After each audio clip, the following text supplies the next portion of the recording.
சென்னையில் டிசம்பர் 10ஆம் தேதி நடைபெறவுள்ள அணு உலை எதிர்ப்பு மாநாட்டில் விசிக, மாமக, வாழ்வுரிமை கட்சி, சிபிஐ, சிபிஎம், மதிமுக ஆகிய கட்சிகள் பங்கேற்கும் என அறிவிக்கப்பட்டுள்ளது.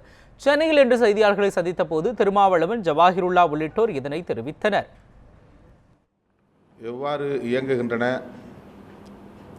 அதனால் ஏற்படும் பாதிப்புகள் மற்றும்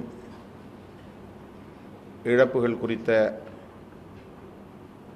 அறிக்கையை வெளியிட வேண்டும் என்று தொடர்ந்து மக்கள் போராட்டங்கள் நடந்து கொண்டிருக்கின்றன. அது குறித்து மத்திய அரசு இதுவரையில் உரிய பதிலை அளிக்கவில்லை, மக்களின் உணர்வுகளை மதிக்கவில்லை. இதற்கிடையில் மேலும் 4 அணு உலைகளை அங்கே நிறுவுவதற்கு மத்திய அரசு முயற்சித்து வருவது அதிர்ச்சி அளிக்கிறது.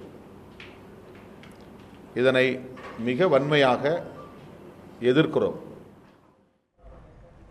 அப்போது பேசிய மனிதநேய மக்கள் கட்சி தலைவர் ஜவாஹிருல்லா, கூடங்குளத்தில் இதுவரை தள ஆய்வு அறிக்கை, பாதுகாப்பான அறிக்கை என எதுவும் அளிக்காமல் அணு உலை இயங்கி வருவதாக குற்றம் சாட்டினார்.